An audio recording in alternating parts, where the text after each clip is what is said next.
Here Jesus, baie dankie dat ons so kan saam wees. Dankie dat ons saam kan deel hê ook in hierdie bediening van die doop vanoggend.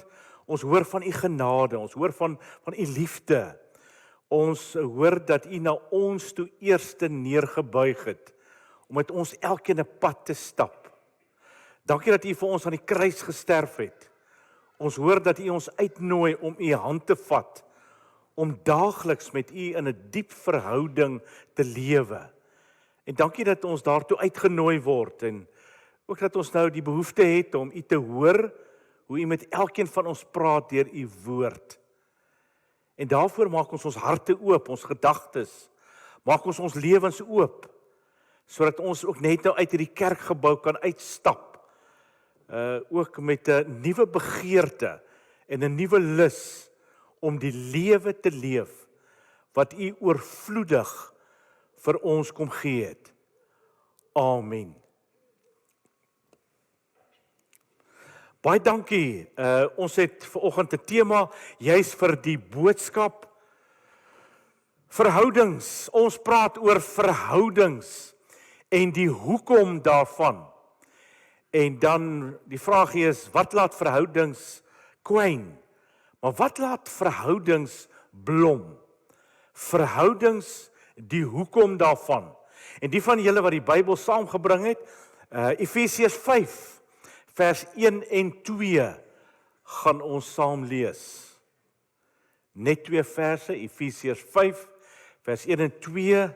Ek gaan die 83 vertaling uitlees, maar jy is welkom met ander vertalings, as jy dit saamgebring het, om ook daarin te volg. Ek wil net gou seker maak, die livestream is aan die gang. So na 2 weke wat ons nie gehad het nie, vir almal van julle wat ingeskakel is by hierdie erediens, baie welkom. Dalk sit jy miskien daar saam met jou mense en koffie drink, met die Bybel ook oop, maar ons sê vir julle almal baie welkom via die livestreaming. 2 Sondae het ons nie gehad nie en julle klomp mense het navrae gedoen ook by die kerkkantoor, maar ons is dankbaar dit is nou weer aan. Efesiërs 5 vers 1 en 2. Omdat julle kinders van God is en hy julle liefhet, moet julle sy voorbeeld volg. Lewe in liefde, soos Christus ons ook liefgehad en om ons ontwil sy lewe as 'n offergawe gegee het. Ja, 'n offer wat vir God aanneemlik is. Dan lees ons hierdie 2 verse ook in the Message vertaling. Watch what God does, and then you do it. Like children who learn proper behavior from their parents. Mostly what God does is love you. Keep company with him and learn a life of love. Observe how Christ loved us. His love was not cautious, but extravagant. Oorvloedig, buitensporig. He didn't love in order to get something from us, but to give everything of himself to us. Love like that. Groot woorde vir my en vir jou ook vanoggend. En mag jy die seën van die Here beleef as jy hierdie teks, hierdie 2 verse ernstig opneem ook vir jou eie lewe. Maar kom ons begin gou met 'n lekker oefening. Wat ons almal saam kan doen. En dink gou saam met my aan die vraagie: wat is die mees belangrikste ding vir jou in verhoudings? Ons praat oor verhoudings. Maar wat is vir jou die belangrikste ding in verhoudings? En ek wil sommer vir jou vra, moenie te gou te wil antwoord nie. Gaan met hierdie vraag gou na jou ervaring toe. Want ons is so geneig met so 'n vraag om dadelik te beweeg na ons koppe toe. Ons soek daar die regte antwoorde. Maar kom ons dink gou 'n bietjie saam vanuit ons ervarings. Kyk gou net die mense wat daar by jou sit, wat saam met jou gekom het, wat saam met jou op die kerkbanke sit. Kry gou hulle net onder oë. Draai gou net na hulle. Kyk net wie sit saam met jou. Wie sit saam met jou daar by die huis? Kry gou in jou gedagtes die mense wat vir jou baie spesiaal is in jou lewe. Mense met wie jy 'n diep verhouding het op hierdie oomblik. Dink gou net aan hulle. Wat voel jy met hierdie vraag? Wat is jou gevoel? Wat is die mees belangrikste ding vir jou in verhoudings? Waarop fokus jy normaalweg in jou verhoudings? Met ander woorde, wat is daar wat jy graag sal wil doen in jou verhoudings met die mense in jou lewe om dit te laat groei, om dit net bietjie beter te maak? Wat is daai een of twee goed wat jy dink, bring ek dit in my verhoudings, en dan gaan my verhoudings met mense soveel beter wees? Wat dink jy moet ingebring word in jou verhoudings met die mense in jou lewe, sodat dit kan groei, sodat dit regtig kan beter wees, en op die ou einde dat jy kan sê, my verhoudings blom, dit werk regtig baie, baie goed. Julle is nog besig om saam met my te dink. Baie dankie. Ek wonder wie van julle het dadelik gedink aan die verskil tussen man en vrou. Verstaan net die verskil tussen 'n man en 'n vrou, want mans is regtig van Mars, vrouens is van Venus. As ons net hierdie verskille tussen man en vrou verstaan, dan gaan ons verhoudings baie beter wees, en dan gaan ons verhoudings groei. Of wie van julle het sommer dadelik gedink aan die verskil van persoonlikhede? Verstaan net die verskille in persoonlikhede, en dan gaan ons verhoudings regtig groei en blom, en dit gaan sommer beter wees. Nou daar is verskillende persoonlikheidstipes, en daar is verskillende meetinstrumente vandag, om dit te bepaal, en wat ons daaruit kan leer. Hulle sê jy kry ekstroverte en introverte. Ekstroverte is die mense wat normaalweg hulle emosionele energie van buite af kry. En dan kry jy die introverte, wat baie me-time nodig het. Hulle is die mense wat hulle emosionele energie van binnekant af kry. Maar dan leer ons ook dat die wêreld wat na jou toe kom op verskillende maniere na mense toe. Jy kry die mense wat normaalweg hulle sintuie gebruik. En dan is daar weer ander mense, dit wat maar net intuïtief hierdie wêreld na hulle toe bring. En dit speel op verskillende maniere uit. Daar is die gestruktureerde mense, wat op tyd is oral. Hulle was van vroeg hier vanoggend gewees. Hulle is gestruktureerd in hoe hulle die wêreld hanteer en hoe dit in hulle lewe uitspeel. En dan is daar die meer ongestruktureerde mense. Hulle laat maar net die dinge vloei in die lewe. Dan het jy gedink, man, verstaan net hierdie verskille tussen mense, dan gaan ons verhoudings mos groei. Ek wonder wie van julle het sommer dadelik gedink, toe jy gedink het aan verhoudings wat moet regkom, het jy gedink aan ons liefdestale. Julle onthou nog daai boek wat uitgekom het, 'n hele klompie jare terug, van Gary Chapman. Jy kry mos die geskenkie mense, en jy kry die mense wat hou van aanraking, dit is hulle liefdestaal, woorde van bemoediging, kwaliteit tyd, of net klein taakies, daai acts of service, dade van diens, dis hulle liefdestale. Dalk het jy gedink, dis die belangrike ding. As ons dit verstaan, dan gaan ons verhoudings groei. Of dalk het jy miskien gedink aan die groot K-woord, kommunikasie. Jene, as ons kommunikasie net beter gaan wees, dan gaan ons verhoudings sommer groei en beter wees. Jy moet regtig kan leer luister. En dan moet jy ook leer om te verbaliseer. Dit wat jy voel, dit wat jy dink, moet jy kan oordra in woorde. En daarom is dit belangrik, die ek-boodskappe, onthou julle nog? Die ek-boodskappe, ek voel, ek dink, begin daarmee, dis minder konfronterend. Dalk het jy sommer net dadelik gedink, kommunikasie is die ding, wat moet regkom in verhoudings, dan gaan verhoudings groei. Of ek wonder nogal wie dadelik gedink aan agtergronde. Verstaan mense se agtergronde. Daar is mense wat van daai kant van die spoor afkom en die mense wat dus kan die spoor gebly het. En verstaan nogal die agtergrond van waaruit ons kom. Dan gaan ons verhoudings groei. Ons praat ons deesdae van gesin van oorsprong. Hoe lyk jou stamboom? Waaruit kom jy? Dalk het jy miskien gedink, kom ons verstaan uit agtergronde. Dan gaan ons groei in ons verhoudings. Of dalk miskien het jy sommer net dadelik gedink aan volwassenheid. Mense wat nie regtig volwasse is nie, of 'n mate van volwassenheid het nie, sukkel nogal met verhoudings. Dalk het jy so gedink. Of miskien in terme van heelheid. Mense wat nie 'n mate van heelheid het nie, sukkel nogal met verhoudings. As hulle klomp seerplekke saam met hulle dra en hulle klomp wonde en daar is nie 'n regtige mate van heelheid nie, dan werk daai verhoudings ook nie altyd lekker nie. Maar wat is dit?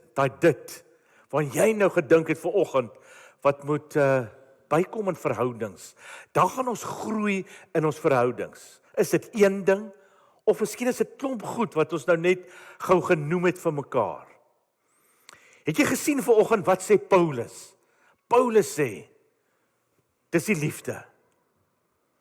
Die ding wat verhoudings nodig het om te laat groei en gedei en blom, is die liefde. En ek dink dis nogal iets wat ek en jy vanoggend, jy's in die lig van die bediening van die doop, weer moet heroorweeg, die liefde. Efesiërs 5 vers 1 en 2. En hy praat daar oor die liefde en dan gee hy vir ons 3 belangrike goed vir my en vir jou. Die eerste een is hy praat oor die belangrikheid van die liefde in ons verhoudings. En dan praat hy oor die uitdaging. Nie altyd maklik nie. Soms raak dit maar moeilik. En dan die derde ding is die pad. Wat is die pad wat ek en jy moet volg om 'n lewe van liefde te leef? Die eerste een is die belangrikheid van liefde. Paulus sê eenvoudig, bo dit alles is die liefde die belangrikste. As jy miskien jou Bybel saamgebring het, daai pragtige hoofstuk, Kolossense 3. En as jy nou gou daarna kyk, dan sien jy, dit is eintlik die groot hoofstukke van Paulus, wat eintlik sy hele teologie so goed saamvat. En hy sê daar in vers 14, maar beklee julle bo en behalwe al hierdie dinge, met die liefde, wat die band is wat alles volmaak saambind. En as jy miskien vanmiddag voor die mooi sokker gou net bietjie weer daarna gaan kyk en dan lees jy net daai pragtige hoofstuk bietjie deur Kolossense 3. Ons sien daar dat Paulus noem 'n klomp goed wat kinders van die Here moet doen. Maar dan noem hy ook 'n paar goed wat kinders van die Here liefs moet vermy. En dit lyk my die klomp goed wat hy noem is eintlik alles fasette van die liefde. En dan praat hy juis vers 14 oor die liefde. En hy sê eintlik al hierdie goed wat hy noem is eintlik die uitspeel van liefde in ons lewens. En almal van julle ken die bekende 1 Korintiërs 13 nou baie goed. Ek wonder wie van julle se trouboodskap met jou huweliksbevestiging was 1 Korintiërs 13. Is nou nie myne gewees nie. Is die 2 van julle? Wonderlik, is daar nog van julle? 3 hande, is 'n hele klomp van julle. 'n Paar. wie se troupreek kom uit 1 Korintiërs 13. En daarso sê hy, daar's so baie goed wat 'n mens kan doen sonder liefde. Hy sê dis moontlik in enige iemand se lewe. Daar's so baie goed wat jy mee kan besig wees en kan doen in die lewe sonder liefde. Hy sê in vers 1, jy kan 'n baie geestelike mens wees, 'n spiritual mens. Jy kan self in tale spreek en dit kan wees dat jy sonder liefde is. En hy sê jy kan soveel kennis hê. Jy kan Einstein se mentor wees. Maar as jy nie die liefde het nie, dan sê hy is jy eintlik niks. Jy kan 'n groot leier wees, sê hy vervolgens. Jy kan 'n groot leier wees met krag en met mag. En jy kan selfs berge versit. Maar jy kan sonder liefde wees. En dan sê hy, maar dan is jy eintlik niks. En dan in vers 3, dan sê hy, jy kan 'n martelaar wees. Iemand wat self sy lyf prysgee en op die spel plaas. En dan kan jy dit sonder die liefde doen. Jy kan self, sê hy, die liefde namaak, maar eintlik sonder liefde wees. En dan sê hy, is jy eintlik niks. En dan sê Paulus, en nou, geloof, hoop en liefde bly. Hierdie 3. En die grootste is die liefde. En die grootste, die belangrikste van alles, is die liefde.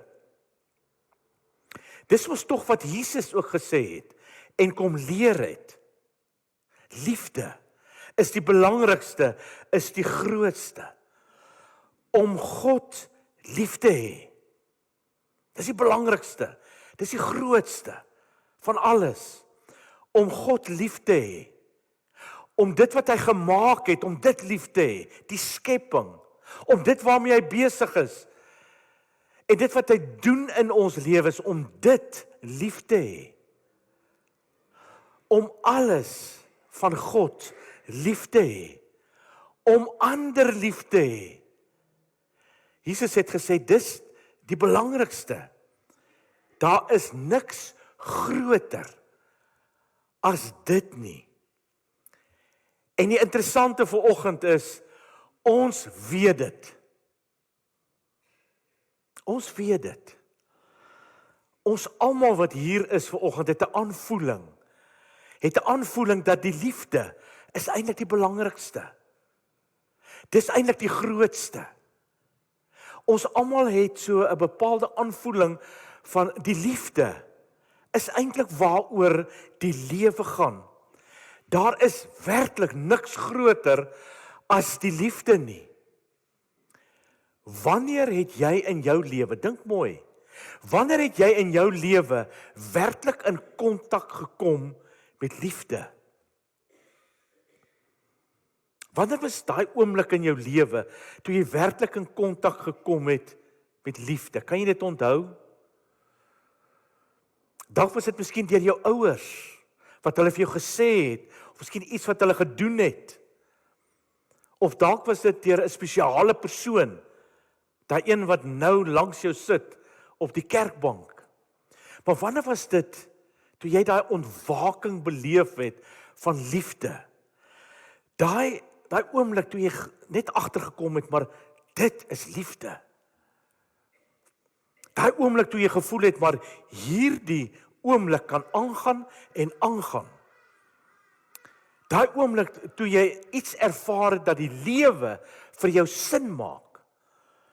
Wanneer was dit toe jy werklik in kontak gekom het met liefde?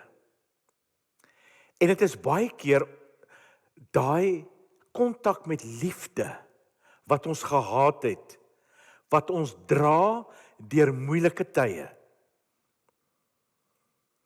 Daarom kies ons normaalweg vir liefde.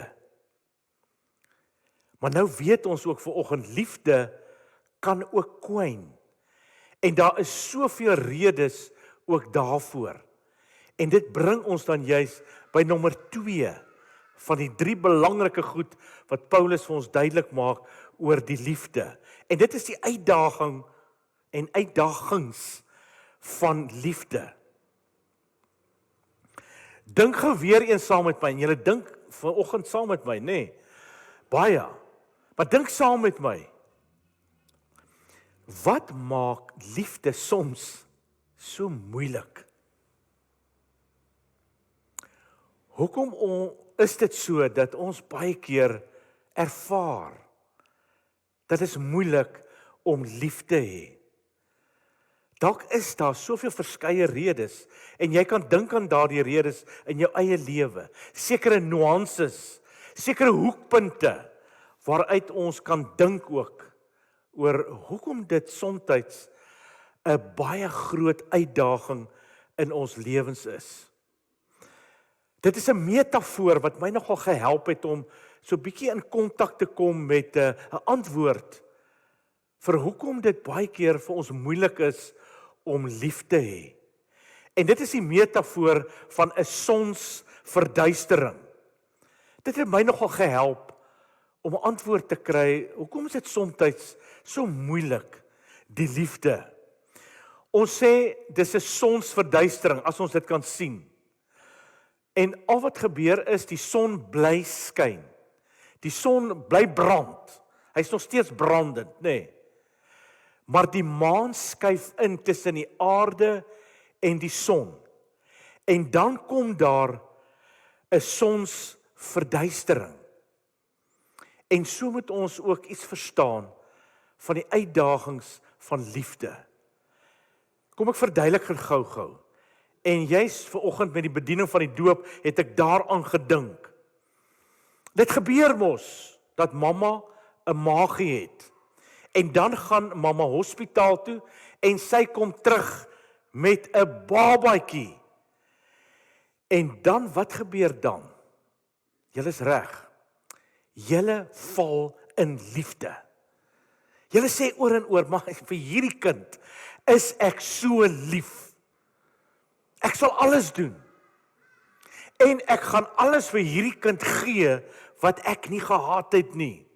Want ek is so lief vir hierdie kind van my. En dan moet ons verstaan dat die liefde is die hoekom. En dan kom die sorg by van so 'n kind. En dit is die hoe. Die hoekom is, dit is die liefde. Ek het hierdie kind so lief. Maar wat vra jy dan as ouer? Hoe gaan ek nou vir hierdie kind sorg? So die hoekom is die liefde en die sorg van hierdie kind is nou die hoe. Want jy vra vir jou, hoe gaan ek nou vir hierdie kind sorg? Die hoekom is ek is vir hierdie kind so lief. Is julle by? Maar hoe gaan ek nou vir hierdie kind sorg? Nou begin jy dink aan doelwitte, nê? Doelwit, en eerste doelwit is, baie dankie, julle gaan die kamer verf, blou of pink. En dan begin julle dadelik dink aan opvoeding. Die kind moet een van die dae skool toe gaan. Ons moet 'n goeie skool kry. So dit is belangrik. En hy gaan verseker rugby speel. Dan koop jy sommer dadelik 'n rugbybal.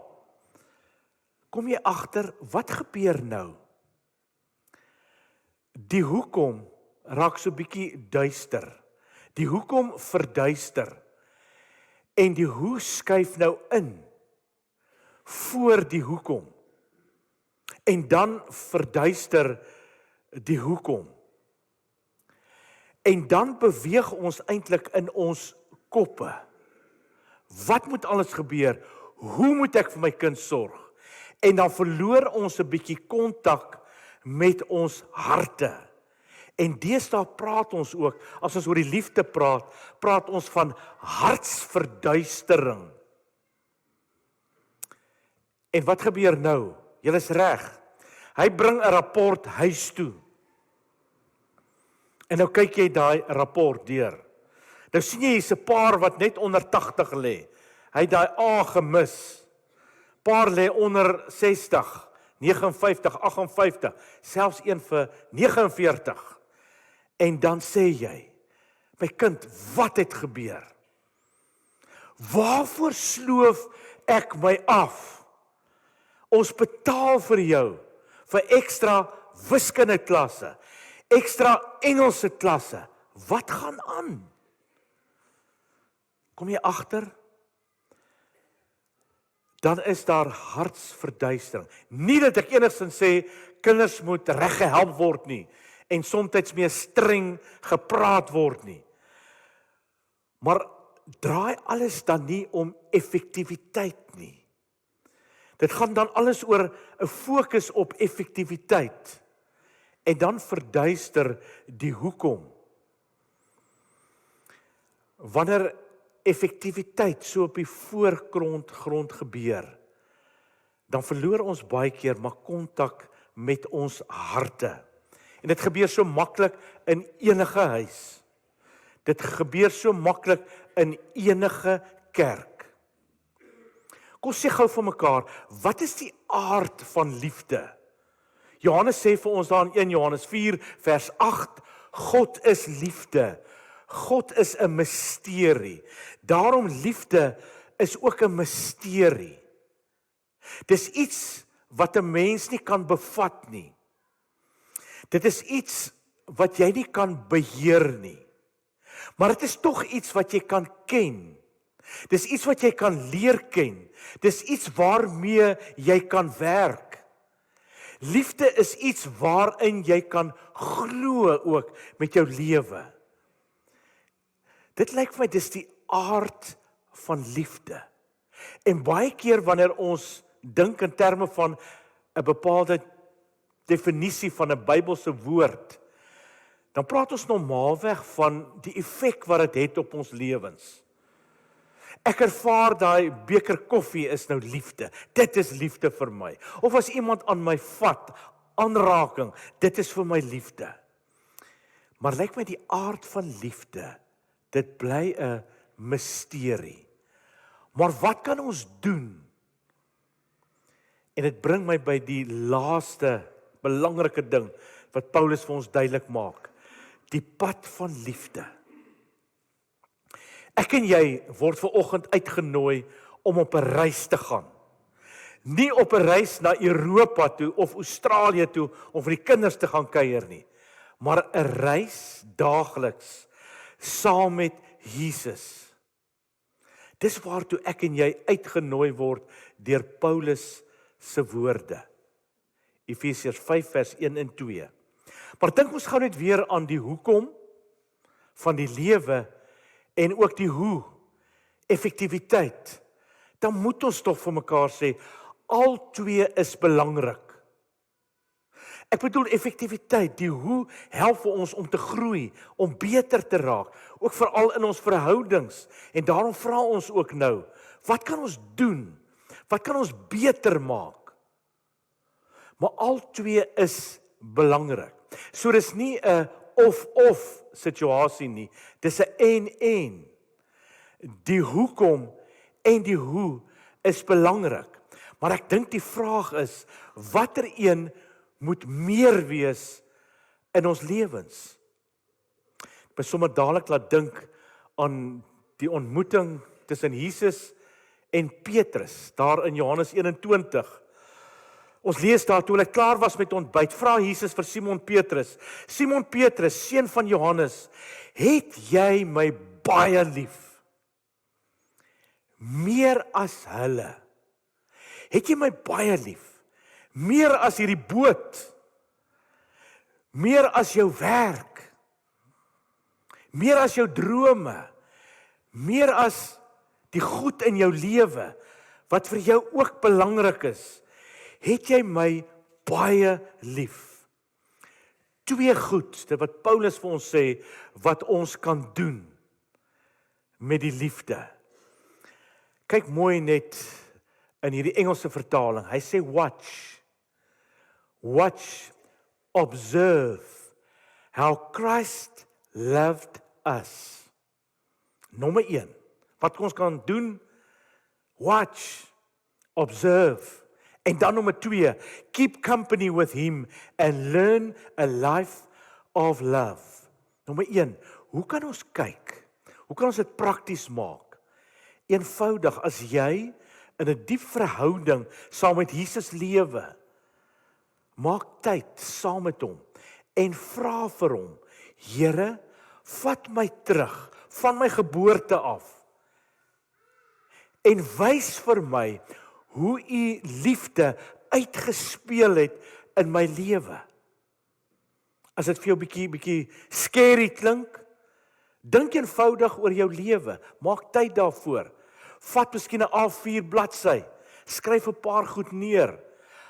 Gaan terug tot by jou geboorte en kyk, hoe het liefde in jou lewe na vore gekom? Ek het dit hierdie week ook toe gedoen. Ek het tyd gemaak, 'n hele paar keer. En toe vra ek vir die Here, Here, wys vir my, hoe het u liefde uitgespeel in my lewe? En ek het net eenvoudig agtergekom, as ek so terugkyk in my lewe, dat ek het baie geluk gehad. En as ek dink oor die mense, goed wat met my gebeur het, mense wat ek leer ken het, wat op my pad gekom het, ek het soveel geluk beleef in my lewe al, tot met hier en nou. Ek het op 'n stadium op 'n A4 bladsy geskryf, ek het met my boude, het ek in die botter geval, letterlik. Ek is getref met soveel geluk. Ja, daar was baie goed wat ek gedoen het wat nie reg was nie. Wat ek nou vandag oor baie spyt is. Ek het verkeerde besluite soveel keer gemaak in my lewe.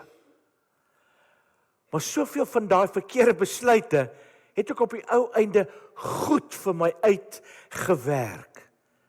En toe skryf ek oor daai A4 bladsy. Dis alles die Here se genade.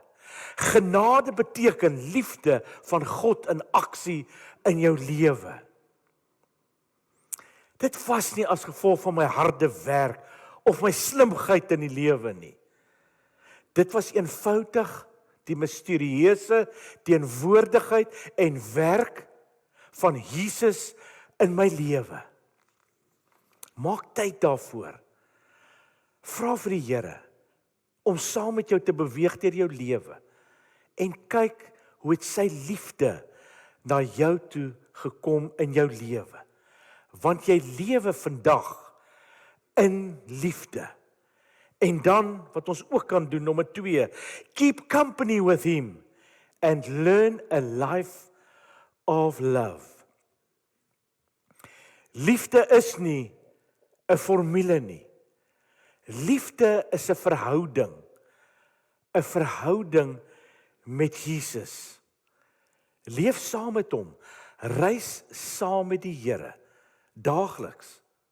En dalk as dit nodig is vir jou, maak tyd om ook vir hom te vra, Here, kom wys vir my, waar het die hartsverduistering in my lewe plaasgevind? Waar is ek nie meer gefokus op die hoekom van die lewe nie? Wys vir my, waar is daai sonsverduistering in my lewe? Mag jy ook 'n lewe leef van liefde in jou verhoudings. Amen. Dankie Here vir u woord, dankie dat u ons elkeen kom uitnooi in 'n lewe van liefde. Dankie Here dat ons in u liefde kan bly. Dankie dat ons in u liefde kan leef. Dankie dat u liefde rondom ons is, maar ook binne in ons. En dankie dat ons saam met u ook kan terugkyk hoe u liefde in ons lewens gewerk het, gefunksioneer het, hoe u liefde in ons lewens na vore gekom het.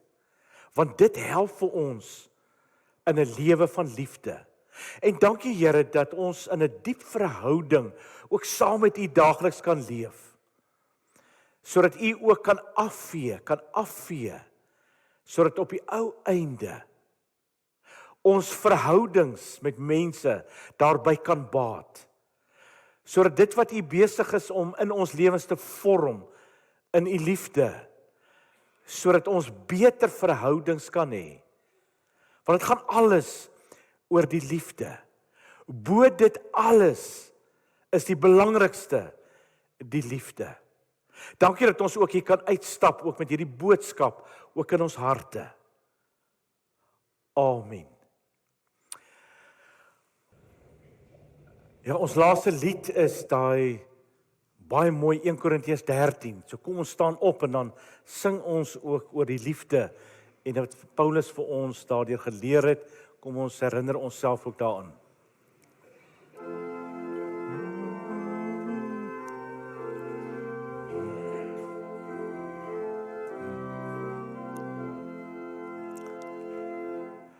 Praat ek mense en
ek weet daar is baie van julle wat nie kinders nog op skool het nie, maar vanoggend is jy herinner dat dit is 'n lang naweek. Die van julle wat kuiermense het, ek hoop julle kuier baie lekker saam en mag julle almal verder 'n wonderlike dag geniet. Want hoor dit en weet dit en stap ook met die seën van hierdie woorde uit hierdie kerkgebou. Want waar jy saam met Jesus lewe, daar is genade en vrede vir jou. Amen.